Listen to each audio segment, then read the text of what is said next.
Hello YouTube, it's your boy B3 and Naughty Cat here. Say hey kitty, say hey kitty. Back with another kicking graphic novel review. Got one I've been wanting to read for a long time. I've actually been reading this run kind of out of order. I've already reviewed volumes 3 and 4. And I don't even have volume 2 yet.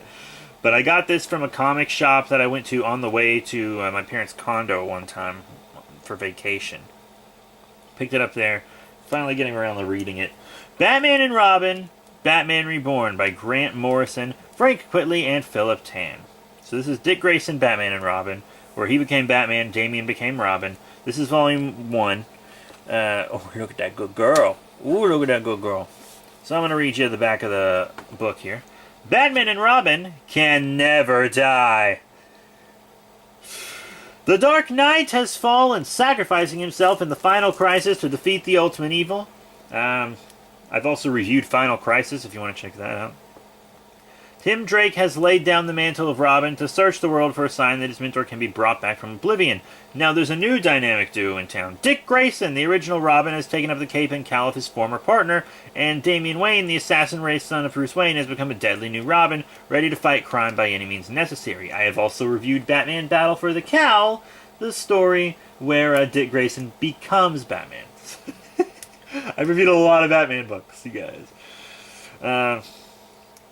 Together, the masked odd couple must stop a rising tide of villainy whose savagery and brutality are unlike anything Gotham City has ever seen. They must also overcome a lethal pair of rival vigilantes with ties to their own tragic past and stay away from each other's throats long enough to succeed. Yeah. So, good book. You know, I'm not the biggest Damian Wayne fan. He kind of gets on my nerves. I reviewed Teen Titans Volume 1, Damian Knows Best, recently, and he, is really bad in that book. He's, super annoying. But I always really liked him with Dick Grayson. Even to this day, because in Nightwing Volume, I want to say 3, he works with Dick Grayson. That volume's called Nightwing Must Die, I think. It's kind of a throwback to Batman and Robin Volume 3. Batman and Robin Must Die. I don't think I've reviewed that Nightwing book, but I'll review it later after I reread it. It was right before Dark Knight's Metal. So, Dick Grayson, my favorite Batman. Damian Wayne, one of my least favorite Robins. But I think they work very well together. I like their Batmobile. And they're kind of at each other's throats a lot, as the back of the book said. But they also learn a lot from each other, because Dick Grayson's not comfortable being Batman. He doesn't want to be Batman. He literally doesn't like just wearing a cape, because that's the first thing he got rid of when he made his Nightwing costume with the cape. He feels like he has to act and do everything the way Bruce does, and Alfred's like, you don't have to do that. Don't think of Batman as feeling someone's shoes. Think of it as playing a role, like an actor.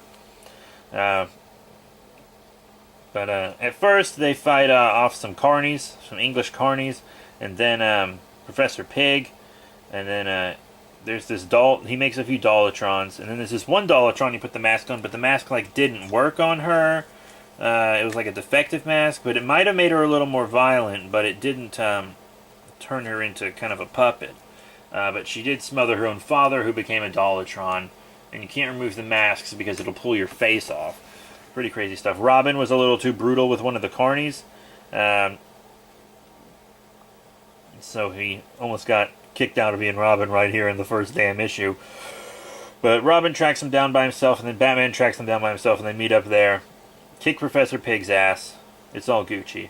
Lots of Batman 666 villains in here, you know. That issue of Batman where Damian's Batman, you know. Because we also have Flamingo later. I'll get to that. So, they lock up Professor Pig. Grotesque motherfucker. Weird drawings of Professor Pig in this book. And then there's a little story where Red Hood gets the Dollatron trick. She becomes his sidekick called Scarlet. So Red Hood and Scarlet, and this is Jason Todd Red Hood, yeah.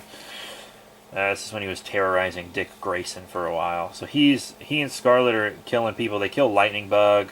They kill a bunch of Mafia people. They try to kill Penguin and etc. And then the Flamingo is sent because of Red Hood.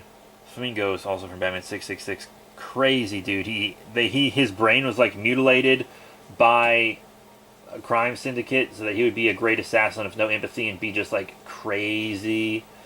A lot of people think the Flamingo looks stupid. I think he looks kind of suave. I like his pink. Damien actually uses... Damien's actually a little homophobic towards him in this. Yeah, the Flamingo kicks Red Hood and Scarlet's ass, and then Batman and Robin have to bail him out. But that was right after Red Hood and Scarlet kicked Batman and Robin's ass. So, yeah, it was weird.